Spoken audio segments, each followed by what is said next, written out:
Well, the House Speaker is speaking out against Donald Trump. Paul Ryan just announcing late this afternoon he will no longer defend his own party's nominee for president. Instead, Ryan says he'll focus on trying to protect the GOP's majority in Congress.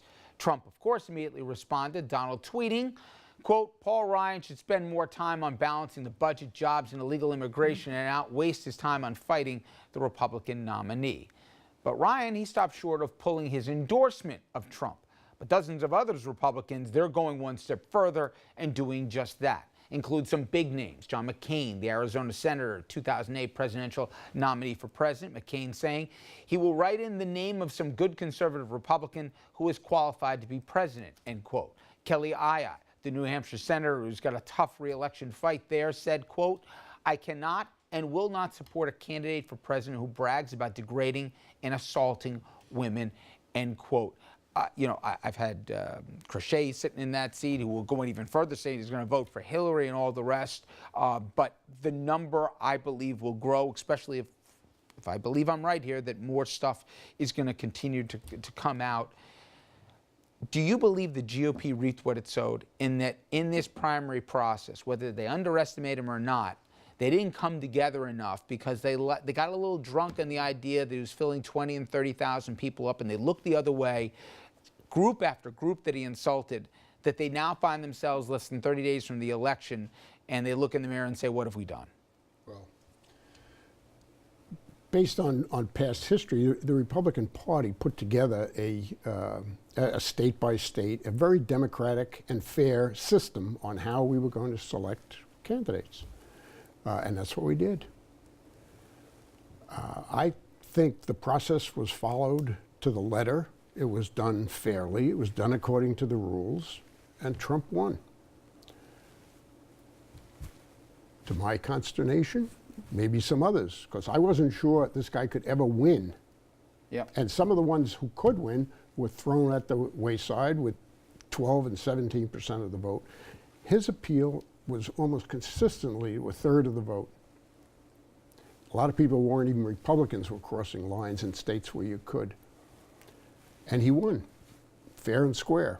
Now, we could go to a system like the super delegates, like the Democrats, where you can control the process to make sure that this type thing doesn't happen, and the superdelegates really decide, and Hillary had them in her back pocket all along.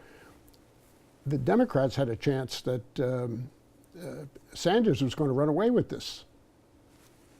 But for the superdelegates and their process, which is dictated from on top. But even also among the delegates, too, yeah. She won overall. But my point is, as you sit here today, as a moderate Republican, are you more worried about what this says about your party's base?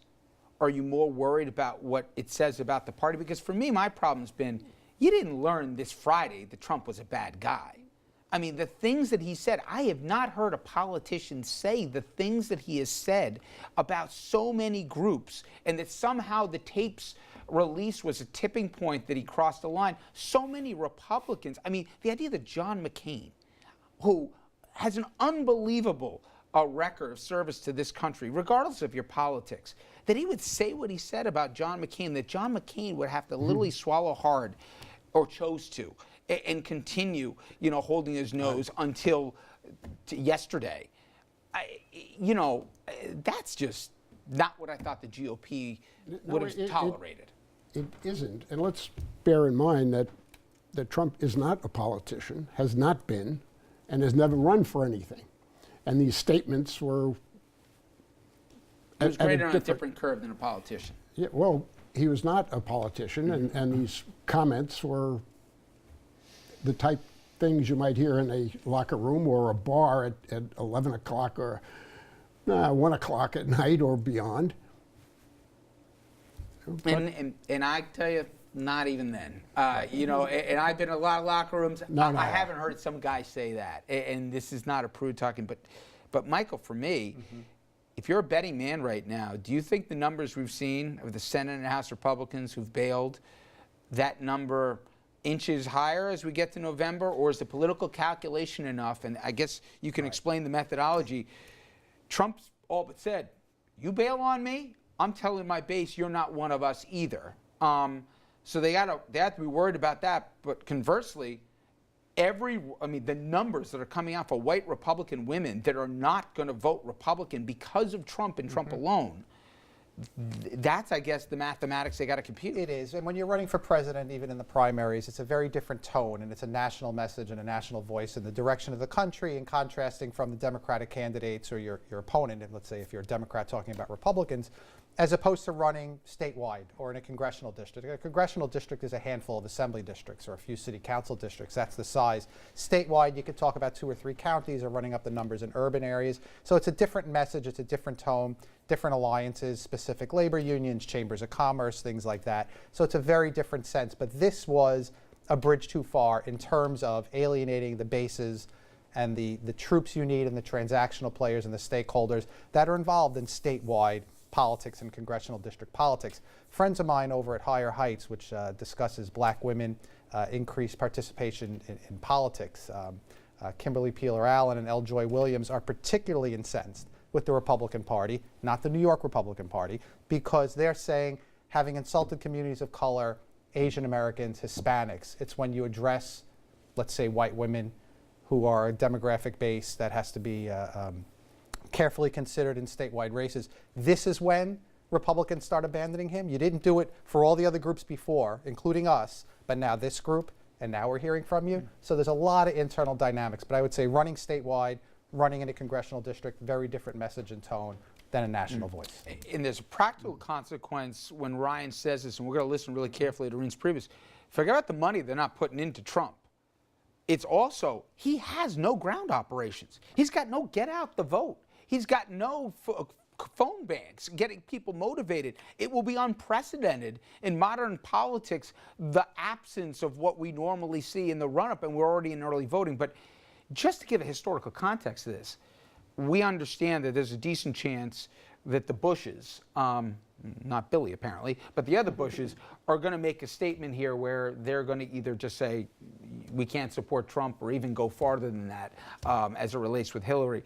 But not one Republican living presidential nominee can get behind their own party's nominee. You have the Speaker of the House. You have the Senate Majority Leader who's already making hints that he may go there too, let alone the scores of other people that I've mentioned, and I can keep going on and on. We haven't seen this before, right? I mean, you've got to go back to the Bull Party or something, and even then. You can't go back anywhere, and we haven't seen it before, to your point, because this never would have happened prior to 1972. It's when the Democrats with McGovern-Fraser changed the rules, and the Republicans follow for very good reason, and we quote-unquote democratize the process, as Bob mentioned, that you run the risk of getting rid of peer review, and when you get rid of peer review, the result can be that the voters choose somebody that's very much in line or in keeping with what peers might choose, and they can also go in a completely another direction, which they did this time around. And so there's that part of this. I think one of the reasons they did this, quite frankly, is that Republicans were not listening. You know, you look at the growth of the Tea Party, that is a direct reaction to the fact that many Republicans felt that George W. Bush had abandoned them, that he had run on things like smaller government, decreasing the deficit, got us involved in foreign entanglements, wars, increased the deficit, the size and scope of the government. They felt completely abandoned. They told their party they were frustrated over and over and over again. There was no real listening at the top. And so we went through 2004, we go to 2008, 2012, and all of a sudden 2016, this is the result when you don't listen to what your base is saying. And you with have probably the people most in this socially left Republican that I can remember in recent memory. He's not a Republican. He's not a Republican He's a Democrat or an independent running in the guise of a Republican Party. Now, if we're actually going to get into substance, God forbid, of what was said in that debate here, Donald Trump, if you listen carefully, he talked about something you'd see in a banana republic, and that's what he was advocating on the stage last night. We'll talk about that and more. Stay with us.